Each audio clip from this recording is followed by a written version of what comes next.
Hey guys, it's Ian Lives. Today, we are going to be talking about Abigail. So, I went and saw it in the theaters. I was really excited for this one for a couple reasons, which I'll get into really soon. Actually, I'll get into it right now. It's directed by Radio Silence, which, so far, I'm a huge fan of them. They have directed some really good movies. They directed the last two Scream movies, and they also directed Ready or Not. If you guys are unfamiliar, Radio Silence is a group of two directors.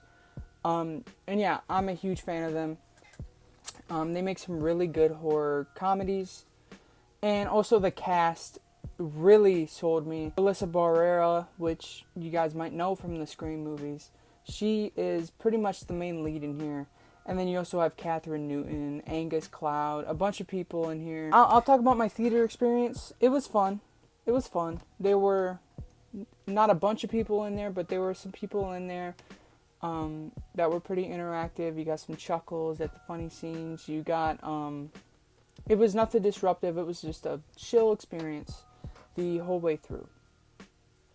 Now getting into the movie, because that's why you guys probably clicked on this video. You want to see my thoughts on the movie.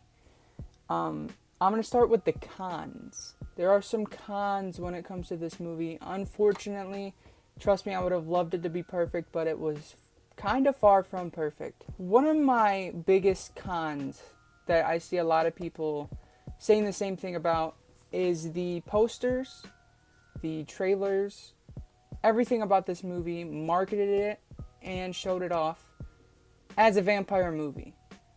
Which I'm not saying that it was false marketing, because it is a vampire movie, but it would have worked and paid off so much better as a reveal. Even the movie makes it a reveal. They build it up for some reason, even though it was revealed in the trailers and promotional art. Even if you escape the trailers, it was on the cover art. The font that they used has fangs on it. So it was a weird decision to go with that. It would have made the movie a lot more interesting and sudden, take you to a completely different direction, because the movie builds you up and it asks the audience, like, what the hell is going on? People are starting to get picked off. Nobody knows what's going on. But we do. We know that this girl is a vampire. That's not a spoiler. It was literally marketed as that. And that was a huge con, because I actually think it would be really interesting if that was a mystery. If that was a huge plot twist in the middle of the movie, I would have actually been a lot more engaged. And it would have subverted my expectations a lot more. But I knew what was coming with that.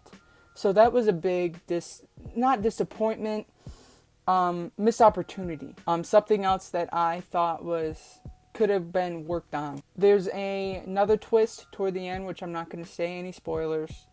And if I do say spoilers, I'll put a warning, so don't worry. But my dad actually called the reveal not even halfway through the movie. He whispered it to me, and he was like, I bet you that's going to happen. And it did happen. It was predictable. This movie is kind of predictable. So that's kind of another downside of it. Now, obviously, I didn't come into this expecting a perfect masterpiece of cinema, but it wasn't as polished as other Radio Silent movies. I would say so far this is my least favorite Radio Silence. I like the mix of comedy and horror here. I just wish they focused more on the horror, which gets into my next con. The kills are cool. There's good gore, good mix of CGI and practical. But every kill kind of follows the same formula.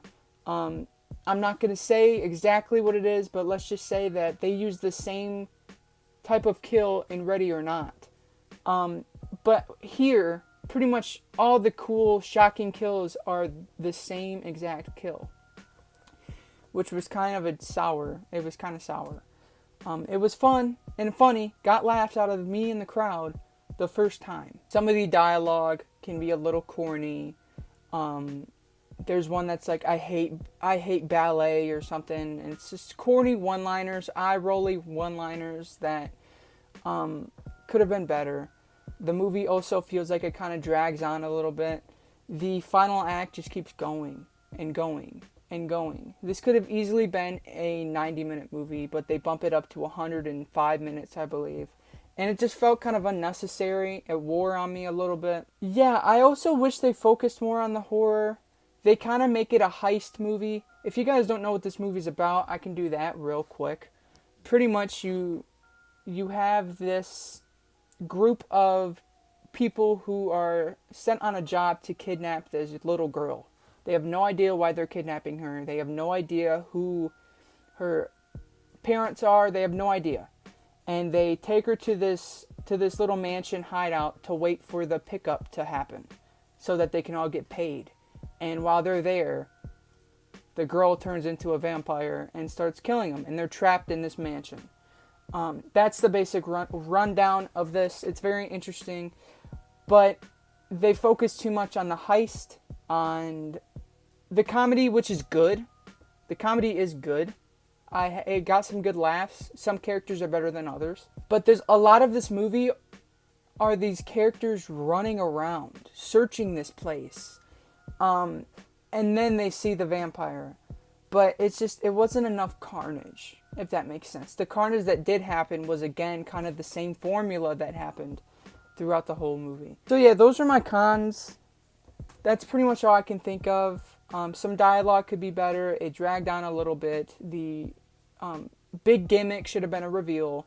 Those are like the main cons that I had with it. Now on to the pros. There's actually quite a bit. First one, I gotta give it up for Radio Silence, because they directed the hell out of this. There's some really cool panning shots, zoom in shots. It's a very pretty film. You have this like orange tint that Ready or Not had. This movie, I would say, is the most like Ready or Not compared to the Scream movies that they did. This one is very similar to Ready or Not. I think mainly because it is in basically one location the whole time, and it is like an old-timey mansion, which kind of has Ready or Not vibes. But anyways, I did get a lot of Ready or Not energy from this movie, for sure. They directed the hell out of it. The concept is fun. The cast is all great once again.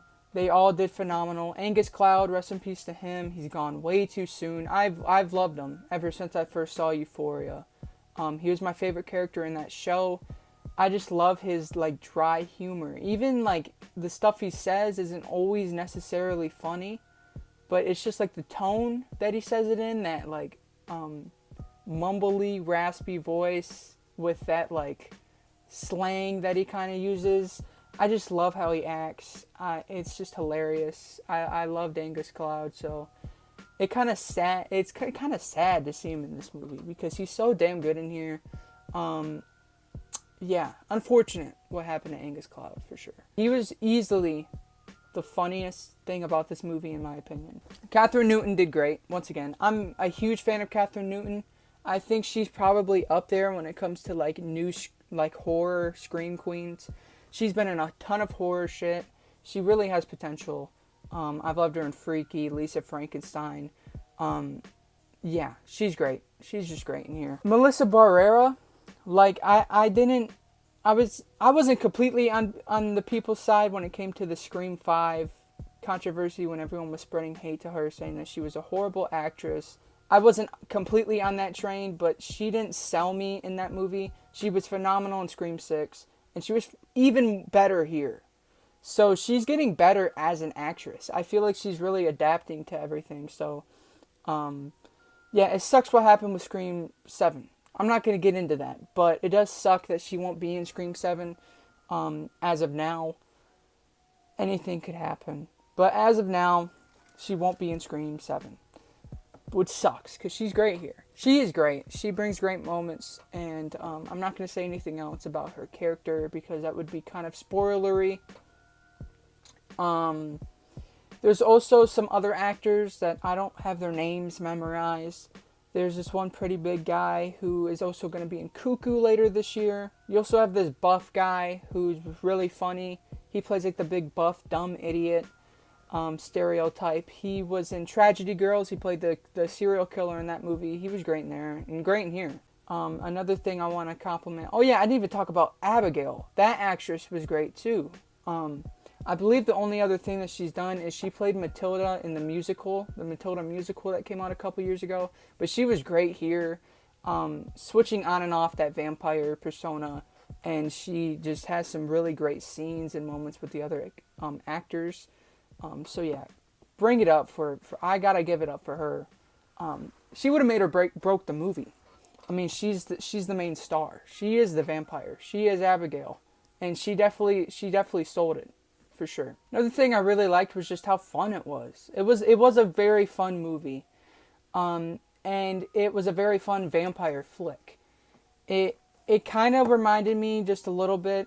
I haven't seen a lot of vampire movies, but it kind of reminded me of Bordello of Blood, which is a Tales from the Crypt movie.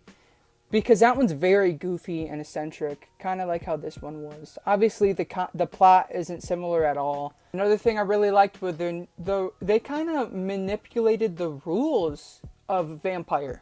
Unlike what happens when you get bit, what happens when you go in the sun. They kind of changed everything, and I really like what they added and took away from the normal vampire rules.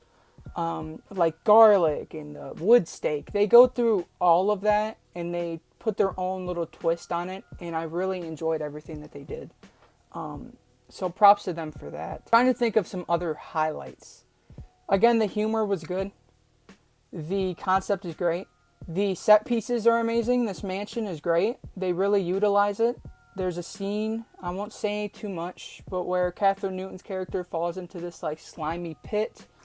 Full of something. I won't say it once again. So I'm going to flash spoilers, and I'm going to put a little timer that you can skip to, so that you can skip to past the spoilers, whatever. Another thing I didn't like, that spoiler territory, was how they implemented Abigail's father into the ending. It felt kind of unnecessary. Not like completely. We didn't need to see him. What did that add to it? They had a vampire fight. What did that add to it? That was something that I was kind of like. It just kind of dragged, dude. That like the final like vampire duel dragged for sure. No more spoilers, guys. I'm out of spoiler town. I'm giving this a 3.5 out of 5. Yeah, for like a theater experience movie, I usually rate those higher. This was kind of a low rating for a theater movie for me. But yeah, it was fun on the surface, but there were a lot of flaws and stuff that I thought could be worked on. The first act, as it was happening, I was like, okay, I hope this kind of picks up. And it did in scenes, but it never completely picked up off the ground, in my opinion. It's fun for what it is. The concept is great. It didn't live up completely to its potential. I, again, really wish that they kept it a secret, the whole vampire thing. I understand that they really wanted to market it as a vampire movie because they want people to like vampire movies again. I think that's what they were going for, because the vampire genre is kind of dying out. We haven't had amazing movies, and the movies we have gotten have not been super successful, like The Demeter, which I thought was fine, but it kind of bombed. I think they really wanted to. They knew that they had a movie that people would attach and grab onto, and they knew that their name was kind of known now with the Scream series. So I think they wanted to have a vampire movie get noticed and get loved. Unless I'm wrong. That's just what I got from them promoting it as a vampire movie. But just imagine that the trailers just showed these guys kidnapping the kid, and then it just showed like their faces screaming, and they said Abigail. Didn't say nothing about vampires. The font didn't have the fangs on it. And then the poster art was just like the little girl with no fangs on her. And then watching the movie. It would have been such a better, interesting experience, in my opinion. I just can't get over that decision. But yeah, that was the video, guys. I hope you enjoyed my review of the new movie from Radio Silence, Abigail. I had a fun enough time with it. Don't think that me giving it a 3.5 is bad. That, on my scale, means that it's solid. Is it a theater movie? Do you have to go see it in the theater? Do I recommend it to see it in the theater? I don't think you'll be super mad at yourself if you skip it in the theater. This is like one of those movies that is good either way. See it in the theater, sure, if you're really into horror and if you really want to see it. This isn't one of those movies that I would say you got to get up and see it in the theater now. It would be fine at home on digital. So yeah, if you don't think that you want to see it in the theater, I would agree with you. Okay? I'm not going to say drop everything you're doing and go to the theater. It's kind of hard to explain. That's why I keep repeating myself. But subscribe to the channel, please. It shows support, and I really do appreciate you guys. And follow my Instagram at IanLives_, and follow my Letterboxd of wehateian. I love you guys. I hope you enjoyed the review. I hope I explained it good enough. And I hope you guys like Abigail too. Peace.